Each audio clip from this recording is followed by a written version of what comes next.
कहानी की शुरुआत होती है हमारे मुख्य किरदार शिनोमिया होकागे से। वो हाई स्कूल के तीसरे साल 3rd ईयर का छात्र है। बाहर गर्मी का मौसम है और स्कूल में सब परीक्षाओं की तैयारी कर रहे हैं, लेकिन होकागे का ध्यान पढ़ाई में कम और अपनी गोद में रखी एक सर्वाइवल गाइड पर ज्यादा है। वो मन ही मन सोच रहा है कि जैसे ही छुट्टियां शुरू होंगी उसका असली सर्वाइवल शुरू होगा। तैयारी में डूबा हुआ नायक होकागे कोई मामूली शौकिया लड़का नहीं है, वह सर्वाइवल के लिए पागल है। उसने इसके लिए किताबों और वीडियो से काफी रिसर्च की है। वो गुफा में रहने, केव लिविंग और भाले से मछली पकड़ने, स्पीयर फिशिंग जैसी चीजों के बारे में पढ़ रहा है। उसे लगता है कि उसका ज्ञान अब उसे एक असली एडवेंचर के लिए तैयार कर चुका है। यहाँ हम देखते हैं कि होकागे अपनी क्लास में बैठा हुआ है। वो अपनी ही दुनिया में खोया हुआ है, जबकि बाकी छात्र उसे बस एक शांत और शायद थोड़ा अजीब लड़का समझते हैं। उसके पास एक बड़ा सा बैग भी है जो दिखाता है कि वो हमेशा तैयार रहता है। उसका सपना, होकागे का एक ही सपना है, अपने सर्वाइवल स्किल्स को साबित करना और अनुभव हासिल करना। वो किसी बड़े मिशन की तैयारी कर रहा है। मजाक और बुलिंग। क्लास के कुछ कूल और शरारती लड़के होकागे का मजाक उड़ाने लगते हैं। क्योंकि उसका नाम होकागे है, वे उसे चिढ़ाते हुए कहते हैं, तारांकन, अरे होकागे, वो शैडो क्लोन वाली तकनीक करके दिखाओ ना, या निन करो। होकागे की प्रतिक्रिया, होकागे इन सब बातों को चुपचाप सह लेता है। वो बस इतना सोचता है कि अगर मैं ये कर पाता तो अब तक कर चुका होता।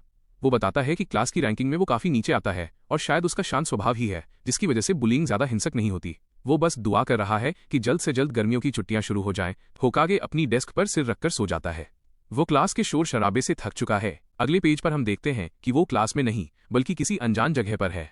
भारी बारिश हो रही है, चारों तरफ ताड़ पाम ट्रीज के पेड़ हैं और वो जमीन पर पड़ा हुआ है। होकागे की आंखें खुलती हैं और वो खुद को एक गुफा के बाहर भारी बारिश और ऊंचे ताड़ के पेड़ों के बीच पाता है।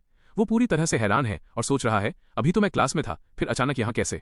आसपास का नजारा किसी डरावने जंगल जैसा है। होकागे को महसूस होता है कि भले ही उसे लग रहा है कि ये एक सपना है, लेकिन यहाँ की हवा, बारिश और मिट्टी बिल्कुल असली लग रही है। वो घबराने के बजाय अपनी स्थिति का जायजा लेता है। वो जमीन पर बैठा है और उसके पास उसका स्कूल बैग भी है। वो खुद से पूछता है, क्या ये हकीकत है? वो तुरंत अपना फोन निकालता है, लेकिन उम्मीद के मुताबिक वहां ना तो कोई फोन लाइन है और ना ही वाईफाई। वो अपने बैग में रखे सामान के बारे में सोचता है। उसके पास एक फ्लेयर भी है जिसे वो सिर्फ तब इस्तेमाल करेगा जब उसे कोई बचाने आएगा। लंच ब्रेक का वो रुमाल। होकागे को अपना रुमाल मिलता है जो अभी भी थोड़ा गीला है। उसे याद आता है कि उसने इसे लंच ब्रेक शुरू होते ही इस्तेमाल किया था। इससे उसे यकीन होने लगता है कि वो सच में स्कूल से सीधे यहाँ ट्रांसपोर्ट हुआ है। वो पक्का हो जाता है कि वो स्कूल में सो रहा था और फिर अचानक यहाँ आ गया, पर उसे ये नहीं पता कि आखिर ये हुआ कैसे। होकागे अपने बैग से एक बड़ी सी सर्वाइवल नाइफ निकालता है। उसकी आंखों में एक अलग ही चमक है। वो चिल्लाकर कहता है, ये मेरे लिए एक मौका है। वो खुद को शांत रहने के लिए कहता है। वो ठान लेता है कि चाहे ये सपना हो या हकीकत, वो अपनी इस सर्वाइवल लाइफ का पूरा आनंद लेगा और उसकी पहली प्राथमिकता है जिंदा रहना। कहानी शुरू होती है हमारे मेन कैरेक्टर MC से, जो एक सुनसान टापू पर फंसा हुआ है। वो घबराने के बजाय खुद को शांत रखता है। उसका पहला मकसद है किसी भी तरह जिंदा रहना। वो कहता है कि फर्क नहीं पड़ता कि ये हकीकत है या कोई सपना, वो इस सर्वाइवल लाइफ को पूरी तरह से एंजॉय करेगा। सूरज अभी भी आसमान में है, इसलिए वो वक्त का फायदा उठाना चाहता है। वो अपनी चाकू निकालकर जंगल की ओर बढ़ता है ताकि वो आसपास के इलाके को समझ सके और अपने रहने के लिए एक सुरक्षित बेस ढूंढ सके। जंगल में उसे कई तरह के जानवरों के निशान मिलते हैं, जंगली सुअर, वाइल्ड बोर्स, गिलहरियां, चिपमंक्स और बंदरों के साए। ये देखकर वो डरता नहीं बल्कि खुश होता है, क्योंकि इसका मतलब है कि उसके पास शिकार करने और खाने के लिए भरपूर साधन मौजूद हैं। उसे पानी की आवाज आती है और वो एक नदी के पास पहुंचता है। वो जानता है कि नदी का पानी सीधे पीना खतरनाक हो सकता है, क्योंकि इससे पेट खराब हो सकता है। आमतौर पर पानी को उबालना या फिल्टर करना पड़ता है, लेकिन हमारा MC पूरी तैयारी से आया है। वो अपने बैग से एक स्पेशल प्यूरिफिकेशन बॉटल निकालता है।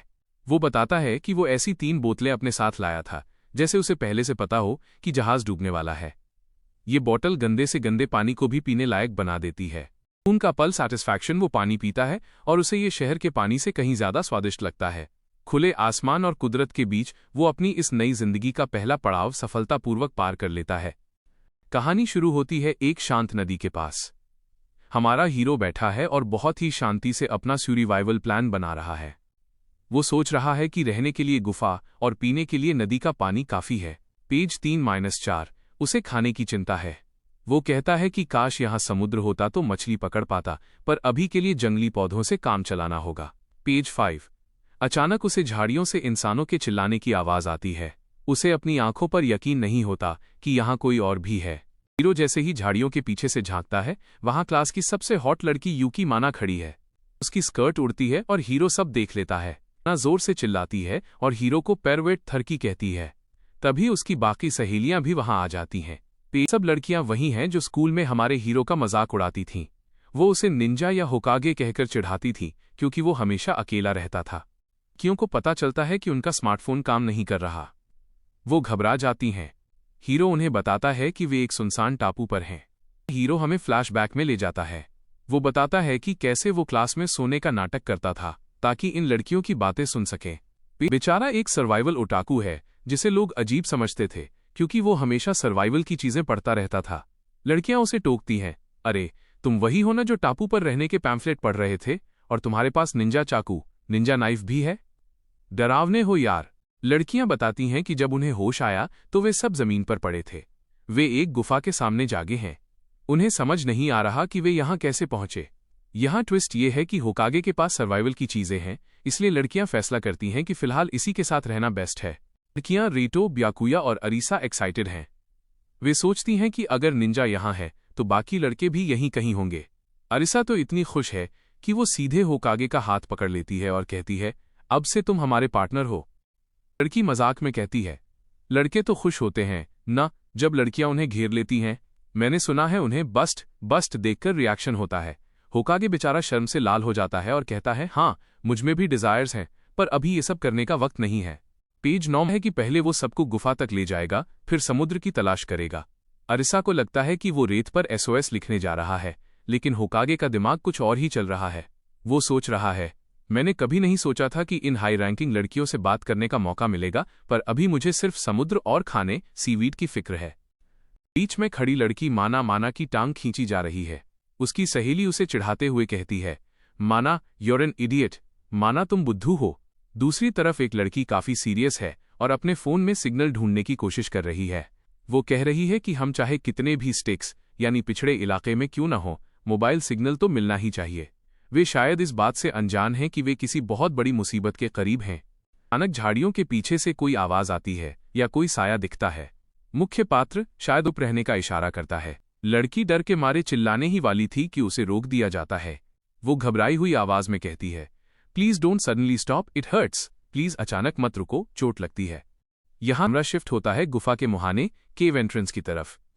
लड़कियां जैसे ही गुफा के पास पहुंचती हैं, उनकी आंखें फटी की फटी रह जाती हैं।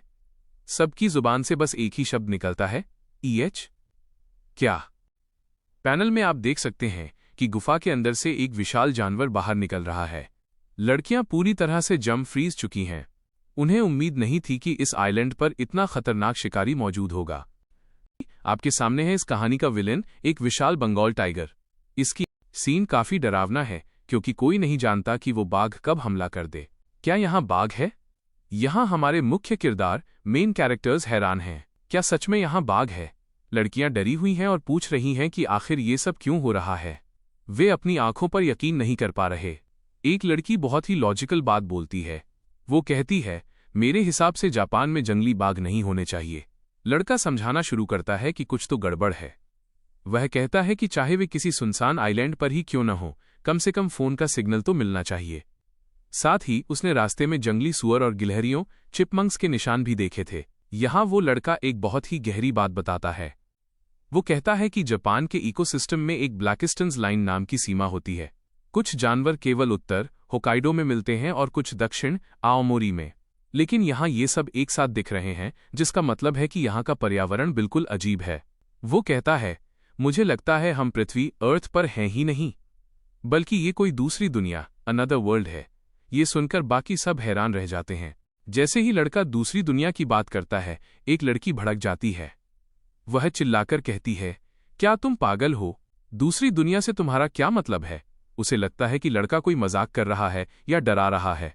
शोर मचते ही बाकी लड़कियां उस लड़की का मुंह बंद कर देती हैं ताकि वो चिल्लाए नहीं। पास ही में बाघ सो रहा है और शोर होने पर उसकी कान हिलते हैं। अगर वो जाग गया तो सबकी जान खतरे में पड़ जाएगी। लड़का अपनी बात को साबित करने की कोशिश करता है। वो याद दिलाता है कि बस कुछ पल पहले वे स्कूल में लंच ब्रेक कर रहे थे और अगले ही पल वे इस घने जंगल के बीच में हैं। इतनी जल्दी स्कूल से जंगल में आना नामुमकिन है। अंत में लड़का कहता है कि उसके पास अपनी थ्योरी का कोई पक्का सबूत तो नहीं है, लेकिन फिलहाल सबसे जरूरी काम यह है कि वे इस खतरनाक जगह जहां बाघ है को छोड़कर कहीं और सुरक्षित स्थान पर चले जाएं।